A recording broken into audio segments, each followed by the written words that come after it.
They're fun. They're fun to fly. They're a great conversation piece. I have met so many people just because I pull out my drone and they all like, oh, it's so small. Oh, I thought it was bigger. Oh, yes, we're talking about my drone, guys. Nothing else. We're talking about my drone. Okay. Yeah.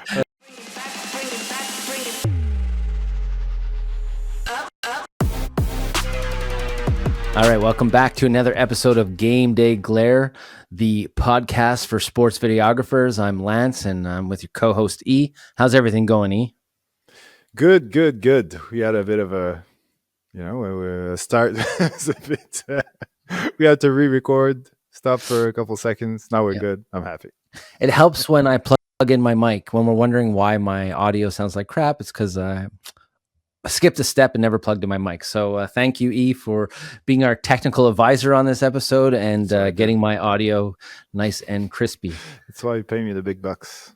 That's it. So today's show is a little bit different. Do you want to kind of explain the concept, E? Yes. Well, I was gonna say your audio before this proper recording was a bit. I was gonna say was a bit underrated because I was trying to, make which people will see the title and get the very bad joke. But anyway, yeah, we're doing overrated, underrated today. So we're talking about a bit of everything, whether it's features, equipment, accessories, editing, everything that relates to sports videography. Lance and I will give, each of us will give our 2 cents and say if we think it's overrated or underrated and why. So, yeah, let's get into it. Let me give a little backstory for a second. Okay. E and I, when we used to share an office, when we'd work late, we watched a lot of PTI. So is this kind of like a PTI kind of style? Is this where you got this idea from, E? Because we used to love that show. We used to sit there for like that half hour, eat our supper. Yeah, I still watch it every now and then. I don't watch it. I listen to the podcast. Oh. Often as I'm going to bed. There you go. So is that where you got the idea for this overrated? Welcome to your life. But no, I actually got the idea from a Gerald Undone video that I saw recently that they kind of did that from a broader videography perspective. But I do like if we do it PTI style, you're definitely editing that video because I'm not doing all the graphics. I have to go with that. You know what I always liked about PTI was all the heads of the subjects they talked about in the background. Now they still have some, but the sets kind of evolved now that like Kornheiser doesn't really go in half the time anymore, and he's too busy golfing and stays home all the time. But sure, honestly, I've been watching that show for 15 years, I'd say, maybe longer. I love that show. It's always the same jokes as it was 15 years ago, but but no, it's a good way to keep up with. I don't watch that much. Game I don't sit down and watch entire games. So listening to PTI every night keeps me in touch with what's going on, especially NFL, NBA. I get a bit bored around golf and baseball, but it's the price to pay. That's it. All right. So you want to dive into today's first topic? You want to start it off? Yes. First one, okay. Good one, maybe controversial one. Who knows? Depends on your answer. So 4K resolution, is it overrated or underrated? And there's no wishy-washy answers allowed. Okay, so I'm going to say underrated. Okay. I think 4K is essential, and it's essential for, I feel like, newer videographers. If you can film in 4K, you film in 4K. You get as many pixels as you can, and it allows you some flexibility. Your timeline doesn't have to be in 4K. Yes, it's ideal, but if your timeline isn't in 4K, you can zoom in without losing the quality. So for beginners, I feel like 4K is the absolute must because you will learn a lot. It's like having 2 cameras on hand. You can zoom in without losing that resolution. So I think 4K is underrated. I really like the fact that you brought up PTI at the start because in true PTI fashion, I'm gonna, disagree. Even though I agree with the essential of what you said, I'm gonna say overrated because I feel that it scares a lot of beginners that don't have a camera yet and think like, oh, if I can't, or even those who do have a camera, but like a super, like an older model with no 4K on it. No, the assumption that if they're not shooting 4K, it's not worth it. They can't do good videos without it, and they're never gonna, get clients and things like that. So from that perspective, I think it is overrated, for especially for beginners who think that it's a must to start. You know. All So right. we agree to disagree on question one. Okay. Yeah, exactly. Because this is a relationship. You and I have a good relationship. I don't want 4K to tear us apart. Okay. To be the reason why we stop talking to each other. I That's it. highly doubt that. Maybe in the All next right. one, who knows? The next one, yeah, it's gonna be tough. All right, I'll ask you the next one then. Okay. Sony cameras, overrated or underrated? And I'm gonna put myself out there because if you know my channel, you know that that's pretty much all I talk about when it comes to cameras. Mainly because that's what I know, and I don't have the energy or the time to research all these other models and brands that I never use. But I'm gonna say, from that perspective, overrated, in the sense that not that the cameras are bad, they're great. That's why I use them. That's why I talk so much about them. But a bit like what I was saying about 4K, I think there's this assumption, because they're so popular, that you absolutely need a Sony camera to film sports. When in reality, you could have like a very affordable micro four third camera, for example, and still get the job done, and at the very least learn how to use a proper camera. And going back to 4K, like, buying a micro four third camera will probably allow you, for the same price, to get like 4K, or to get things that you might not be able to afford in the Sony camera. So all that to say that, from that perspective, it is overrated. Well, I'm gonna disagree with you. I'm gonna say they're underrated, and the reason why I'm gonna say they're underrated is because of one movie, The Creator. That was filmed with an FX3. Oh, yeah.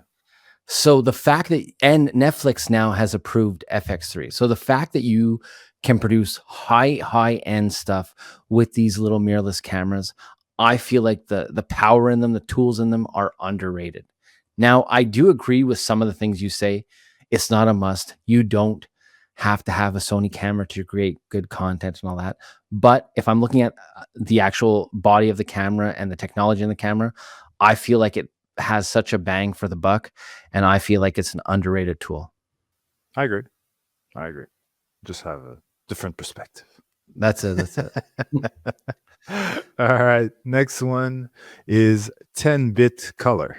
So, 8-bit versus 10-bit. For those who don't know, basically you got more data, which allows you, when you're color correcting, color grading, you can fine tune everything without necessarily destroying your image. Because if you're in 8-bit, it becomes a lot harder. There's less data, so you're going to see a lot more noise and stuff as soon as you start playing with shadows and highlights. Where 10-bit will allow you to go further in that sense. So, is it overrated, underrated?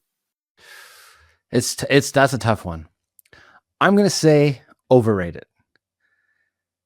Now, the reason why I say it's overrated is when we first started shooting, there was no 10-bit color. If you have a proper white balance, and if you light your subject or you're in proper lighting, you don't need that 10-bit color. You don't have to worry about pushing the limits of your image. So that is if you have the right white balance in that. No, I agree. I mean, I didn't always have 10-bit color, so I take it now as a luxury. That's why I say it's overrated. Yeah, no, I definitely agree. It is a luxury. But if you are getting into color correction and things like that, then it is underrated in that sense that, it does allow you to push, like when you're shooting a bit underexposed and everything looks super dark. If you try to push in post-production your exposure up by a stop and a half, 2 stops, do that with 8-bit footage, it's not going to look good at all. Where if you do that with 10-bit, you might get away with it without even anyone noticing. So from that perspective, it is slightly underrated. All right.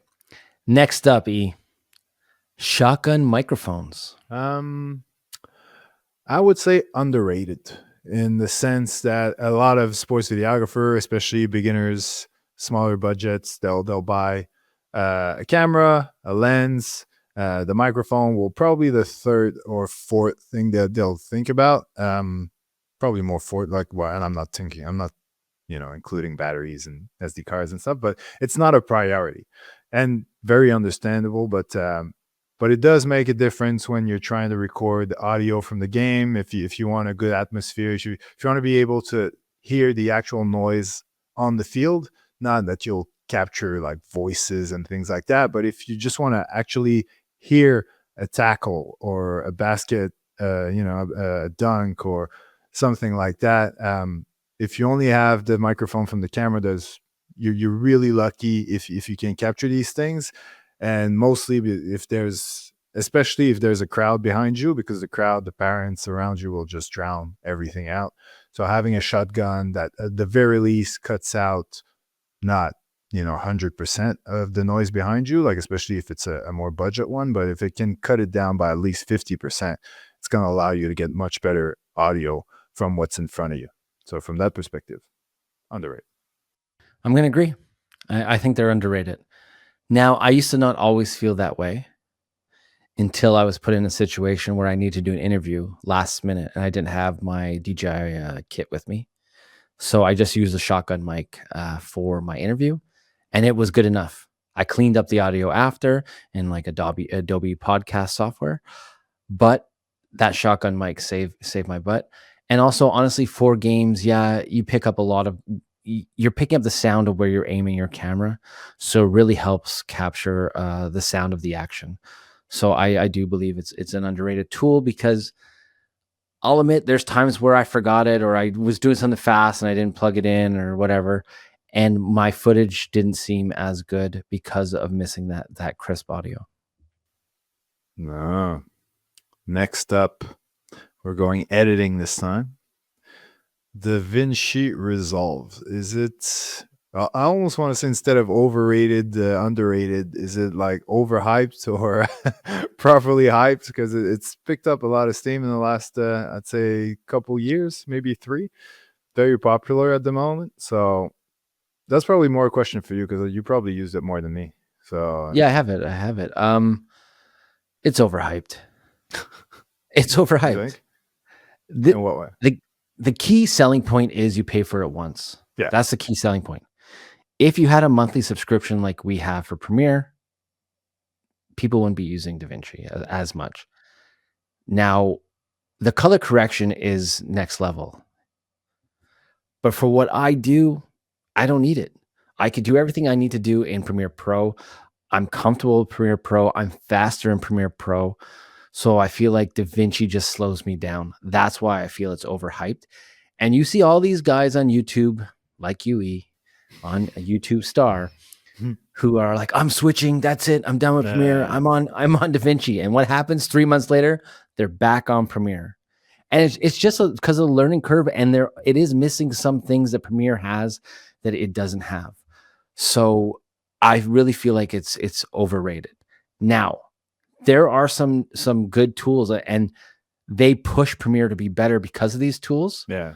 So I think it's a necessity to have a software like DaVinci to make sure that it keeps Adobe in check. Yeah, that's a good point. No, I agree. I agree with everything you said. And I would even say it's overrated in the sense of, it's one thing if you're just editing by yourself at home for as a hobby, or very least just freelancing and working alone. But if your goal is to one day work for an organization, whether it's in sports or not, it's not going to be in DaVinci Resolve. So it's okay to use it, but you'll need to know Premiere at some point if you want to work with a team environment, because that's what the market is. I don't know, maybe in 10 years it'll be different, but at the moment, and for years, it's been Adobe suites all around, even in schools, because they get good prices. And unlike us. But that's how they get you, they for cheap subscriptions in school so that you pay the big bucks for the rest of your life afterwards. But yeah. You know what? That's a great point you brought up. I've never worked with clients or a sports team where they've sent me files and they're not Adobe files. It's always Adobe because it's the go-to. It's easier to have the suite. And DaVinci works differently, right? Like you don't need After Effects, you have Fusion, it's built in. But like as you edit your video, you have to go through each workspace and each workspace looks different. So it's a whole different way of editing. I do believe it's a good tool to learn, and it's always good to learn new softwares and stuff like that because Premiere will have updates and new stuff will come out, and maybe it might be similar to a DaVinci or to a Final Cut. Well, that makes sense. All right, next one. Let's watch what you say. Underrated or overrated? I'm gonna say underrated. Actually, I'm gonna say underrated. No, let's are a great tool. Like it sometimes it gets you where you want to go a lot faster, right? So if you have some good LUTs and you want to have a certain style, or if you want to give a client a certain style or a certain feel, that's where the LUTs come in handy. And it's nice to have a variety of LUTs that you can go through to help you change your image. Now, it depends on how you use your LUTs. Like obviously, like most people, you shoot log, you have your conversion LUT, and then after that, you add a creative LUT on top. But even when you do that, you're only at like 20%, 30%, depending on how strong the LUT is. But LUTs definitely make your image pop, make you look more professional, I find. Yeah. No, I agree. And that, like, obviously, when it comes to creative LUTs, I'm very biased because I sell my own. But like, even just for conversion, if I focus on conversion LUTs, they're, ultimately you always, unless the conditions that you're filming in are harder to work with, you expose always roughly the same way. Therefore, your conversion is always roughly the same. So to adjust your exposure and your shadows and all these things and your saturation, you did every single time, or well, every project anyway. Like you wouldn't do that. You would probably have your settings that you fine tune once and then you copy them from one project to the other. So that's what a LUT is. So might as well get a conversion LUT, get the one that you like. And now like they're free as well. Like Sony, each camera brand has their own. So you get the Sony one for your Sony cameras, the Canon ones, and or you can go third party and find, like I get mine from their Phantom LUTs. So it's a guy in Australia that does that, and they try to give them like a more cinematic look. They're trying to replicate, it's basically for Sony, but replicating a look that more similar to Ari cinema camera. So yeah, it just saves you. And I'm especially for someone like me who's really not that savvy when it comes to color correction and color grading, having something like that, just such a time saver and does a much better job than I would ever do manually. And let's agree, the word LUT sounds cooler than lookup table. For sure. Like, next on the list, variable NDs. Underrated. Well, yeah, I'd say properly rated by people who own them. Underrated for those who don't. If you film outdoors and you don't own an ND of some sort, then definitely you don't understand what they do, because it helps. It keeps your aperture exactly where you want it to be, your ISO where you want it to be, and you can control your environment, control the look, control the exposure. Everything is exactly where, and especially what's fun about filming outdoors is like indoors, you have to push your ISO, like you because it's dark and things like that. Like and it's frustrating when you're outdoors. As long as you've got a variable ND, you can pick and choose the exact settings that you want, and that's just the ideal situation for a videographer. So why not do it? I'm going to disagree with you. They're overrated for one reason and one reason only. Why the hell are they so damn expensive? Oh, yeah. Like, there's no reason I should be paying $300 for an ND filter for $1,000 lens. Okay. Now there are cheaper ones, but the more expensive ones, like the ones we have, the Peter McKinnon ones, they're pricey. So that's why I'm saying they're a little overrated. Because guess what? Before I had an ND, I just cranked my shutter. I cranked my shutter as much as I needed, and I was good. Yeah. Now they do make your life a lot easier, especially the ones we have, because they have full stops, so you know exactly where you are on that ND, and it does save you a lot of time. But I'm saying they're overrated just because of the price. Because man, you buy $1,000 lens and you have to buy a $300 filter. That sucks. Yeah. Like, just I'd rather pay the $300 more in my camera and have it built into my camera. Oh yeah. If that was an option for, yeah. Definitely. Especially then when you got to go step up rings and your sizing, and well, that's the killer. Do you want mist? Do you want a polarized? How do you want it? Like, there's a lot of options, and all of a sudden, in my camera bag, I got like 3-4 filters going, and then I got filters for my drone. I got filters for my GoPros. It's like, man, how many filters do I need? Oh yeah, well yeah, from that perspective for sure. Especially like you, I think I started in my Sony journey with like Tamron lenses that were all like 67 diameter. So when I eventually started buying Sony lenses, because I bought, my all my filters were 67 millimeter as well. So when I moved to Sony, and then next thing you know, it's 82, 77, all these different, and I'm like, oh, so now what do I do?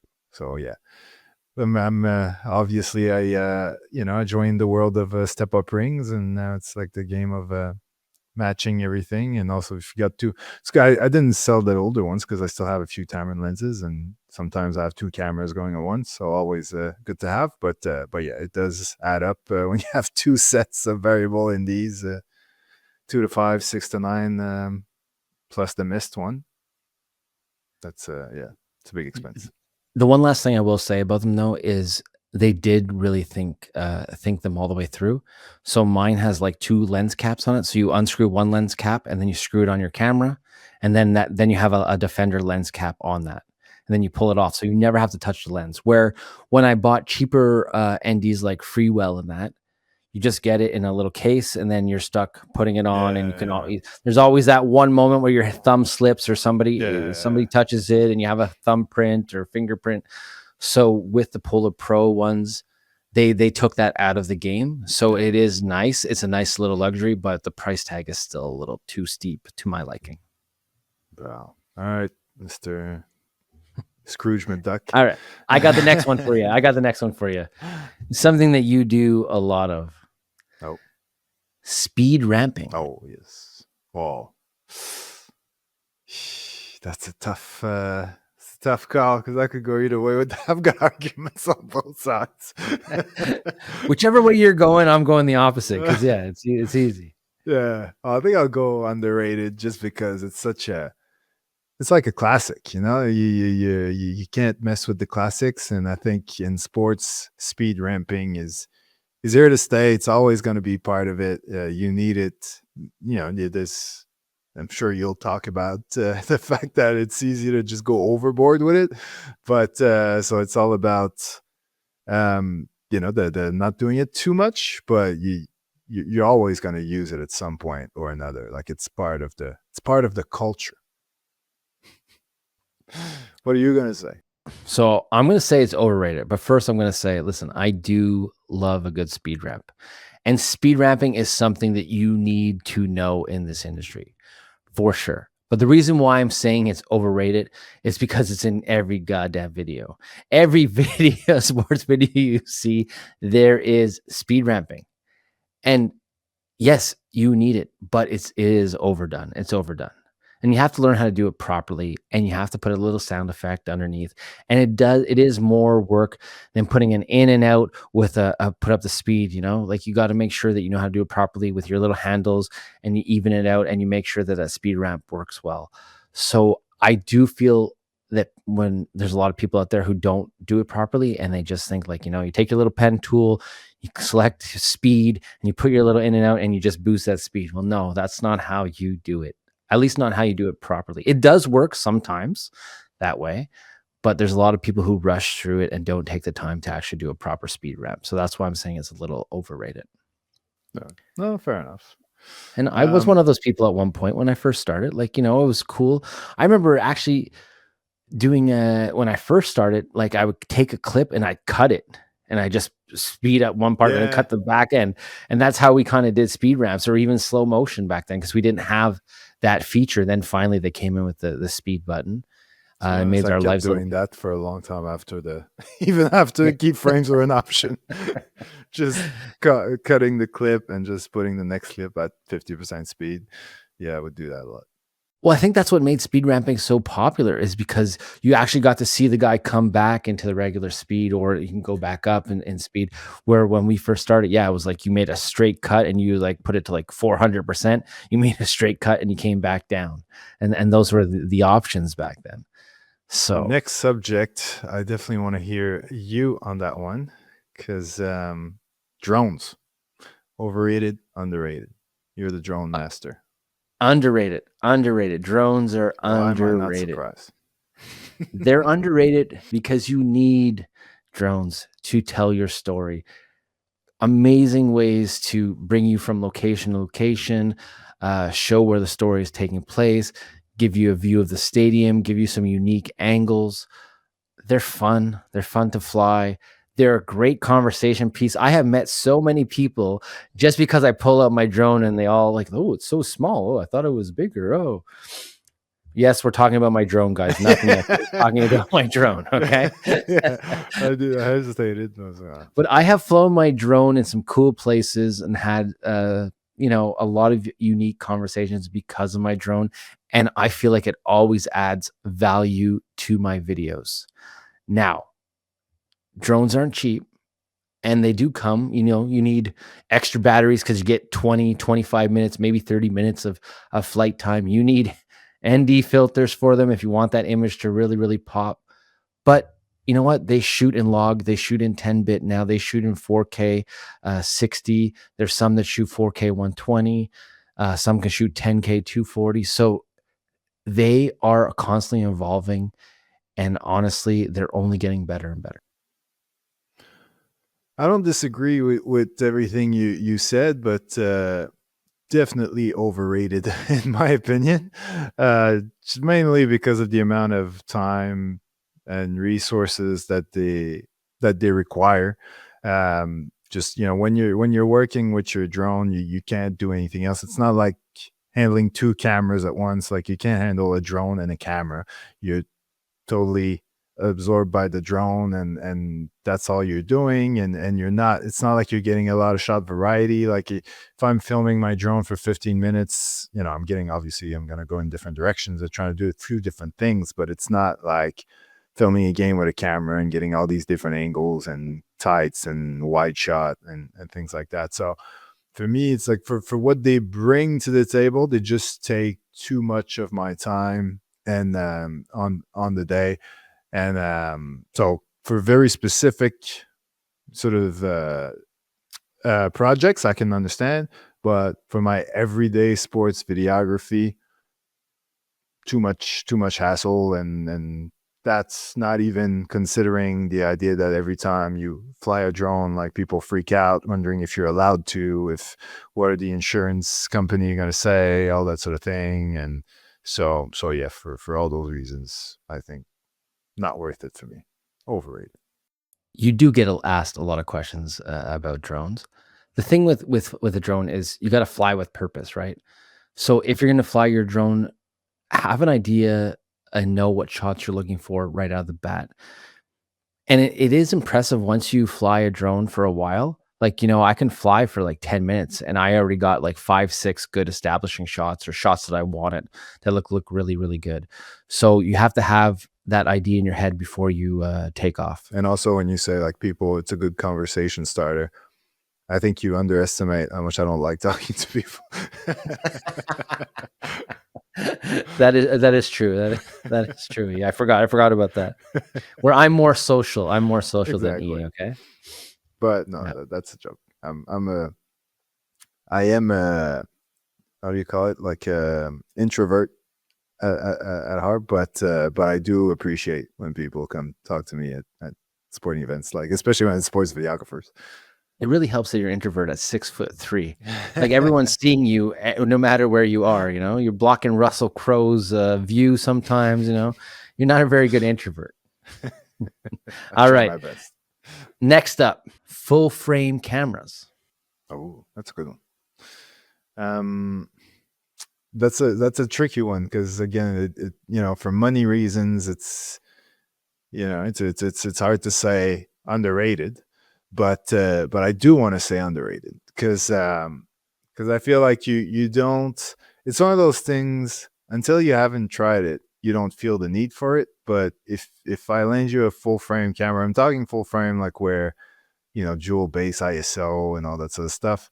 Like if you get used to one for a few weeks, it's going to be really hard to go back to like a crop sensor where you'll be filming an indoor gym where you'll have to push your ISO and then all of a sudden there's noise all over the frame that you didn't have with the full frame. So for that reason, for the amount of light that you get, the extra light that it provides, just for that, like for me, that's the selling point for me. It's not necessarily like the idea of like having a wider range or a more dynamic, wider frame or a more dynamic range or things like that. It's really just more light. So for that reason, I'm going to say underrated. Like if you've got the extra few $100, that would make the difference between a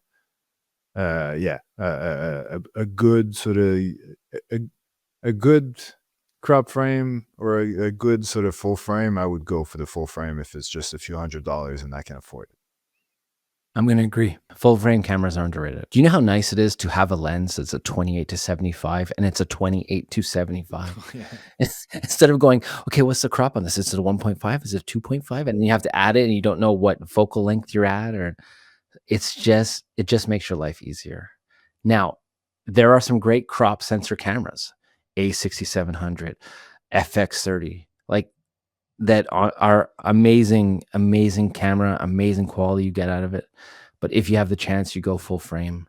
Like you said, more light, but for me, it's all about the lenses. It's about having the right focal lengths. It's about knowing exactly what I'm shooting. Where I don't like having that crop, even on this camera, the A7 IV, when I do put it in 60, I know, okay, it's a 1.5 crop. So now everything is a little zoomed in, and you don't get that same bokeh. And it isn't as clean, the image, I find when I test them up to say like a 24 frame or 30 frame with that crop. So cleaner image, better image, full frame all the way. I agree. Next one, After Effects. Whew. What do you think? Is it overrated or like is it that necessary? What do you think? I hope CM is not listening to this show. I am going to say overrated. Now, this is why I'm going to say overrated. I think After Effects is a great program, but the reason why I feel it's overrated is you don't need to know After Effects to be a good sports videographer. You can get by with all the tools you have in Premiere Pro. So that myself, I am learning more After Effects because I want to up my game. I use it a lot for, slides and titles and cool effects and stuff like that. And I do feel it is something that you do want to learn eventually, but it is not essential to be a good sports videographer and know After Effects. No, that's fair. I'll say sort of underrated from similar argument that I had earlier about DaVinci Resolve, but in the other direction. Basically, it's something that if you plan on one day working for an organization, a sports team or something like that, it's going to be in the job, like, so the description that they'll say, oh, at least able to dabble into After Effects. So like you need to at least understand how it works, be able to work on smaller projects, things like that. So if you avoid it because you can get away all the time with just making your edits in Premiere or Final Cut or whatever, eventually if you want to, like I said, work for a company full time, you'll need to at least get familiar with After Effects to a certain degree. So from that perspective, it is underrated. All right. Next up, something that you have to use all the time because you're shaking.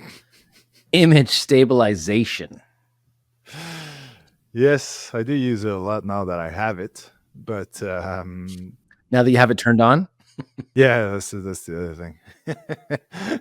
But yeah, no, I do think that it's overrated because I think people sometimes don't realize that you there's other ways to stabilize, like whether it's just working on tricks to be better at handheld, but also just using a tripod, using a monopod, which can be much cheaper than buying a camera that has image stabilization. Or sometimes just the like take my Tamron to 35 to 150.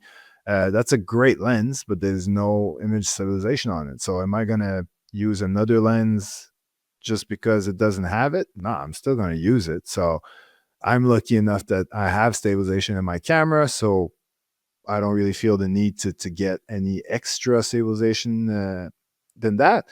But if I didn't, yeah, I would probably use a monopod, try to use a gimbal a bit more, try to use a tripod if I have to. Like I'll find a way around it. So in that sense, it's not like if there's no stabilization, then don't bother, sort of thing. So it is overrated. yeah, I'm gonna say overrated also. My hands are pretty steady, so I get away a lot with a non-stabilized lens. But I do like a bit of shake, and that sounds a little weird, but having shake can create some dramatic footage, and it kind of makes the person feel like they're there, and it's not so perfect, and it's not so smooth. I feel like there's a time for smooth footage and there's a time for real live action footage. Now, I'm not talking, I don't want you to be watching my footage and it looks like an earthquake and I'm shaking everything, but a little bit of shake every now and then to see that, hey, someone's holding this camera and this is a live, fast event or fast action pace sport. I think it just adds to it. So I do feel like it's a little overrated. And there's so many tools. Like, we've all been there. Wharf stabilizer, okay, it's gonna smoothen my footage, and it looks like your guy is like on a wave, and it's just way Yeah, too wavy. Or you bring it into callus brows, and you're like, okay, this is gonna fix it, and all it does is it just crops it in the whole way, and you're like, yeah, okay, well, no, that didn't do it either. So embrace the shake a bit. Don't go crazy with it, but embrace it a bit and find ways to be more stable. Like I shared on the last podcast, I started using my Peak Design straps more, and I found it made me more stable because I'm right here. It's on my neck. I don't have to worry about letting go of my camera anymore, putting it down. It's just hanging there. Monopod with a fluid head is a great for hockey, especially if you're sitting down in a tight little corner. You can move it around. It definitely gives you a stable shot. You've been praising the RS4, right? But no, you have, and you were a guy who was really against gimbals, but now all of a sudden you found a way to use that tool and give you those stable shots. So just because your lens and that isn't stabilized, there's other ways to be stable, and it's up to you as a videographer to figure out what works best for you. good So point. overrated. Well, all fair. Before I say the next one, I think we probably should have mentioned from the start that we're going to try to do like a 2 or 3 like shorter episodes just to see if it works better. Well, obviously if you clicked on the video or the audio file, you already know that the episodes are slightly shorter than usual. But so yeah, so let's do like a last question and wrap this one up. But we do have a part 2 because there's so many categories to go through, so there'll be a part 2 video with basically just more topics to disagree on. But to finish this one, where are we at Yep. on the list? Oh, there we are. Yeah. Phone cameras. That's a good one to finish on. Ooh. So as a newly owner of an iPhone Pro 16, I'm going to say underrated because people don't use their phone cameras enough. And the quality is good enough on them. I mean, I could shoot 4K log footage now on my phone at 422 if I want, as long as I hook up a hard drive. Because Apple made it very clear, like your phone will be full the second you press record. So don't try recording without a hard drive. But there are plenty of ways that you can use your phone to get your shots. And I feel like the phones are just getting better and better. And to touch on last subject, there's stabilization in them. They are very, very stable. They are way more stable than my Sony mirrorless camera. The only downfall I do have with the camera phone is to make it look more pro, you have to add more accessories. And I feel like that's what takes away from it. Because the idea of having your phone is you want to just pull it out and record, where I don't want to have to bring a hard drive. I don't want to have to bring a rig for it. I don't want to have to bring other things to go with it. So that's the one downfall I do feel about the phone. And that's what kind of holds me back from filming with it more. But this year I am going to be launching a YouTube channel, but I will be doing some phone videos just to kind of push myself and get myself out of my comfort zone and show people what you can do with a phone if you have proper lighting, proper sound, and a proper story. Yeah, I think that will be on the more down the line episode of Overrated, Underrated, Lance's new YouTube channel. Underrated. But yeah, all fair points, and yeah, I do think that like a phone can do amazing things in the right situations, but I'm gonna say overrated in the sense that when people like there's what do you call them? Not keywords, but like people read things like 4K, 120 buzzwords, yeah, and then they'll just assume that like they'll see those things, those features, and just, oh well, what do I need a camera for? Like my phone can do 4K 120, and same goes for action cameras, for example.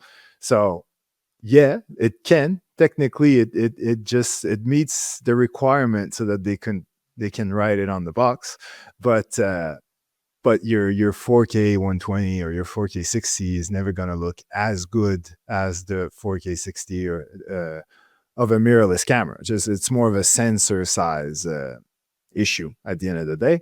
So for that reason, I think people who don't understand all like what goes into making a camera, they just see these features listed and they're like, well, my phone is just as good as a ZV-10 Mark II, but it's not. So from that perspective, I think they're overrated. The upside of phones is it's convenient. You can record it, you can share it instantly. That's the biggest thing, where with your camera, I got to put my card into my computer, then I got to open up a software, put my in, my out, edit it, export it. Phone, I could do it all right there. And it is something that is trending. Like a lot of people go live right from their phones. And I think that's probably the most scariest thing in the world.